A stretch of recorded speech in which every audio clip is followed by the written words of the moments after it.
Hello everyone, அஸ்ஸலாமு அலைக்கும். இன்றைக்கி நாம் என்ன ரெசிபி பார்க்க போகிறோன்னா சிக்கன் தவா ஃப்ரை தான். ரோட் சைடு கிடைக்கிற மாதிரியே ரொம்ப டேஸ்ட்டாக இருக்கும். வாங்க ரெசிபிக்குள்ளே போகலாம்.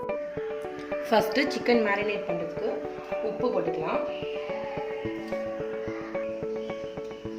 அடுத்தது ஒரு ஸ்பூன் மல்லித்தூள்,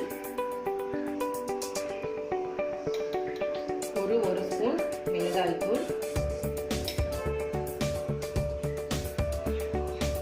ஒரு ஸ்பூன் அளவு இஞ்சி பூண்டு பேஸ்ட்டு, ஒரு கால் மூடி லெமன்,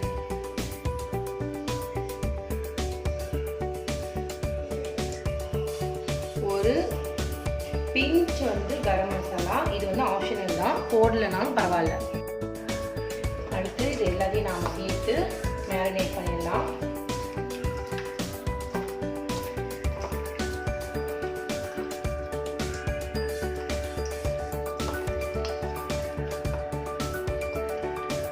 மட்டும் டேஸ்ட் பார்த்துக்கோங்க.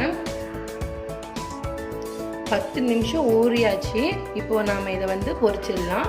தோசை கல்லில் வச்சு தான் பொரிக்க போகிறோம். தவா ஃப்ரை நல்ல இரும்பு கல்லில் வச்சு பண்ணால் தான் அந்த டேஸ்ட் டிஃப்ரெண்ட்டாக நல்லாயிருக்கும். இப்போ கல்லில் ஆயில் சேர்த்துக்கலாம்.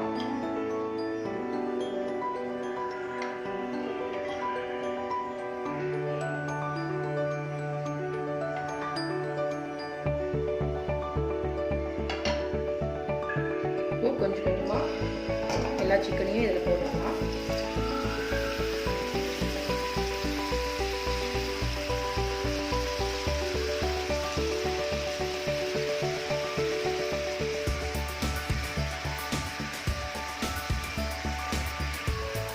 இதுக்கு மேலே ஒரு பொடி கருவேப்பிலை சேர்த்துக்கணும். அந்த டேஸ்ட்டும் அந்த ஃப்ளேவருமே ரொம்ப சூப்பராக இருக்கும். சும்மா இப்படி ரேண்டமாக போட்டிங்கன்னா அது மேலே இறங்கிடும். அந்த ஜூஸ் கருவேப்பிலை ஜூஸ் அதில் இறங்கிடும்.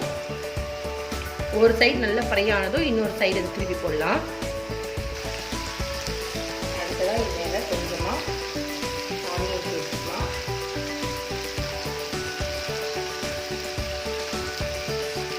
இந்த காரெல்லாம் இது மேலே இறங்கணும். இந்த சிக்கன் மேலே ஸ்மெல்லே பார்த்தீங்கன்னா நார்மலாக பொரிக்கிற சிக்கனை விட டிஃப்ரெண்ட்டான ஒரு ஸ்மெல் வந்துருக்கு.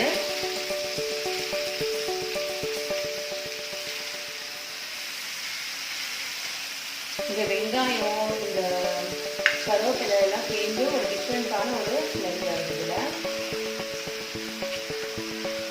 நல்லா எல்லாம் இறங்குற மாதிரி நல்லா மிக்ஸ் பண்ணிட்டு நல்லா வேக வச்சுக்கணும்.